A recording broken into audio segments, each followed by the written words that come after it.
और भेड़ियों का आतंक लगातार जारी है। दो आदमखोर भेड़ियों की तलाश अब हो रही है। आदमखोर भेड़ियों की तलाश में शूटर्स जो हैं वो जगह जगह तैनात हैं। बहराइच में शूटर्स की तैनाती की गई है इन आदमखोर भेड़ियों को पकड़ने के लिए। तलाश में 200 सिपाही जुटे हुए हैं, 18 ऐसे शूटर्स हैं जो नजर रखे हुए हैं। नाइट विजन कैमरे से भी भेड़िए की तलाश अब हो रही है। नाइट विजन कैमरे जो कि रात के अंधेरे में भी भेड़ियों को देख सकते हैं, ढूंढ सकते हैं। ऐसे कैमरों की मदद से अब भेड़ियों की तलाश हो रही है। कुल मिलाकर करीब 6 भेड़िए बताए जा रहे थे, 4 दिन में पकड़े गए। एक जो मादा भेड़िया थी उसकी मौत भी हो गई, चोटिल हो गई थी वो। और 2 अभी ऐसे आदमखोर भेड़िए बाकी हैं क्योंकि घटनाएं लगातार हो रही हैं। जो स्थानीय लोग हैं, जो गांव के लोग हैं, उन्हें चोट पहुंचाई जा रही है, उनकी जान जा रही है।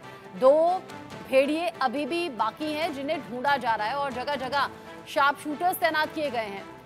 यूपी के बहराइच में नरभक्षी भेड़िए का कहर जारी है। 50वें दिन भी वन विभाग की टीम जगह जगह भेड़ियों को ढूंढने के लिए, पकड़ने के लिए सर्च ऑपरेशन चला रही है। 17 जुलाई से ये सर्च अभियान अभी तक भी जारी है। इंडिया न्यूज संवाददाता संजय मिश्रा ने देर शाम उस जगह का जायजा लिया जहां पर वन विभाग की टीम मुस्तैदी से जुटी हुई है। रिपोर्ट देखिए।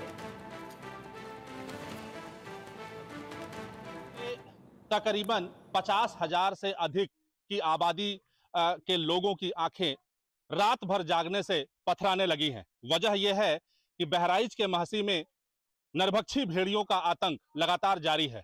लेकिन सबसे अच्छी और राहत वाली खबर यह है कि पिछले 4 दिनों से किसी भी भेड़िए ने कोई ऐसा हमला नहीं किया है जिसमें कोई हताहत हो। हम एक गांव में आए हुए हैं, गांव का नाम कुलैला है और देखिए तमाम लोग यहाँ के लोग हैं, ये रात में भी देखिए लोग जाग रहे हैं और अपनों को जगाकर उनको बचाने का प्रयास कर रहे हैं।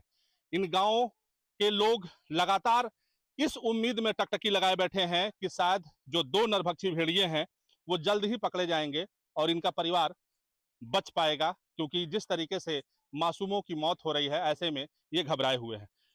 हमारे साथ कुछ लोग हैं।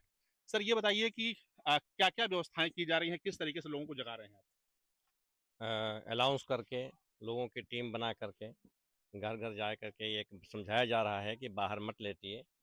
और इसके अलावा गांव में जो है लाइट की व्यवस्था, सोलर लाइट की व्यवस्था ऐसी की जा रही हैं।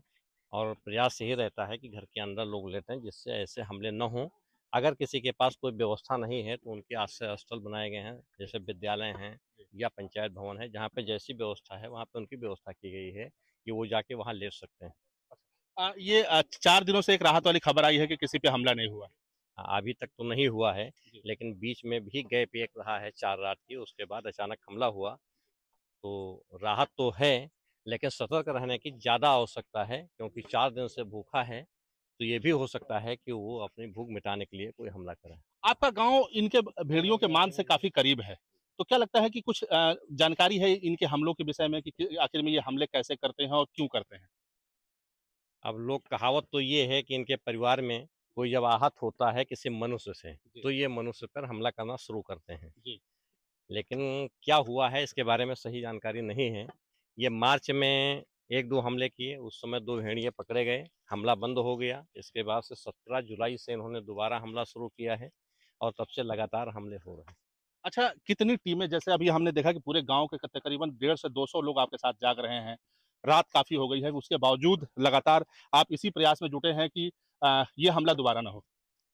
इसमें सिसैया ग्राम सभा में 4 टीमें सरकारी लगाई गई हैं जो हैं। इसके अलावा पीएससी के जवान हैं, पुलिस की फोर्स भी रहती है रात में, जिले के कुछ अधिकारी भी नोडल अधिकारी बना के भेजे गए हैं, वो भी गश्त करते रहते हैं।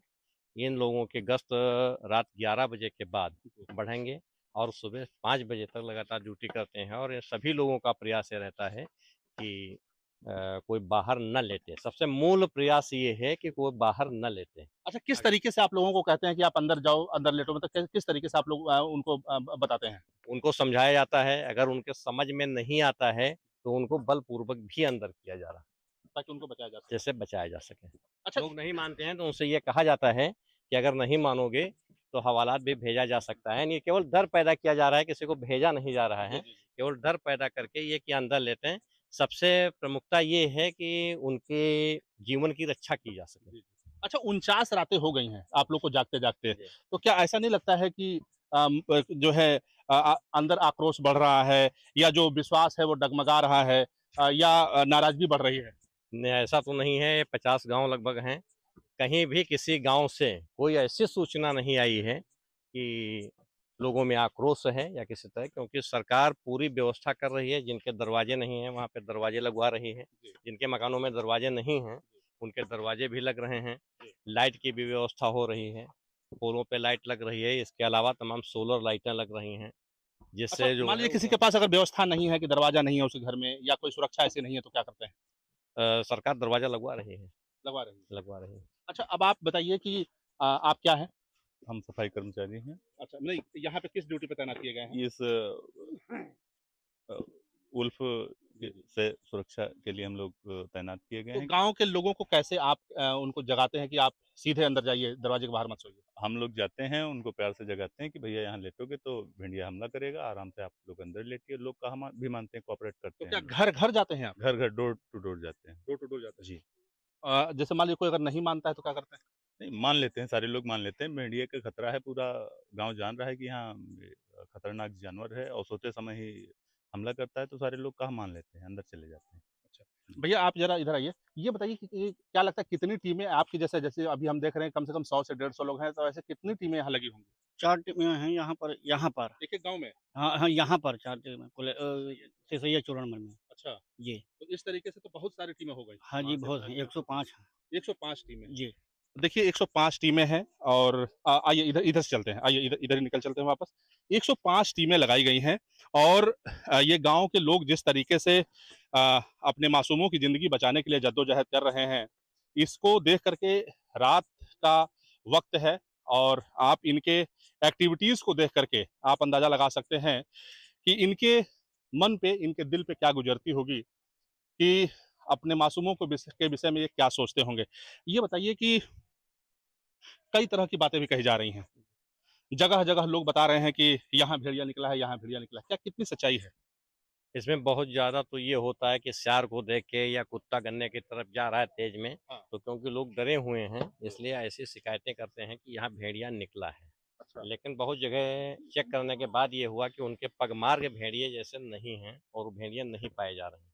अच्छा। जब भेड़िए पाए जा रहे हैं उसी समय वन विभाग को सूचना दी जा रही है और वो लोग आके यहाँ पे चेक कर रहे हैं। और ये अनुमान है कि 10 इंच के आसपास, जो 10 सेंटीमीटर का जो पैर है वही भेड़िए का पैर है।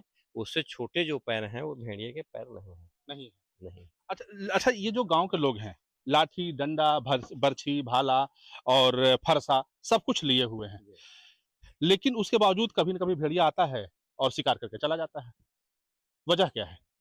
जब से इस तरह की लोग जहाँ पर कोई घटना घट गई, जैसे इसे कोलेला गांव में सिद्धू के यहाँ किशन नाम का एक लड़का उठा ले गए, उसके बाद से जब से यहाँ पे पहरा चल रहा है दोबारा कोई हमला इस तरह नहीं हुआ है, किसी को ले नहीं जा पाए हैं। एक हमला जरूर हुआ, लेकिन वो घर के अंदर जैसे भेड़िया पहुंचा, लोग जग रहे थे, हल्ला किए और दौड़ाए तो भग खड़ा हुआ। क्योंकि आवाज़ होने से, आवाज़ इसीलिए की जाती है जैसे साउंड से बजा के कि जागते रहो, इस तरह है आवाज़ करने से भेड़िया नहीं आता। अच्छा, अब तो इस पूरा जो कोर जोन है, यानी जो हमलाग्रस्त इलाका है, इसको 4 सेक्टरों में बाँट दिया गया है। तो लगभग कितनी टीमें अब काम कर रही हैं? क्योंकि आप पल-पल की निगरानी ले रहे हैं, लगातार हर चीज़ की व्यवस्थाओं को आप देख रहे हैं। ये भी बताया जा रहा है कि तकरीबन जैसे एक सेक्टर बाँटा गया है, उसमें तकरीबन 30 से 35 लोग हैं। तो क्या लगता है कि मतलब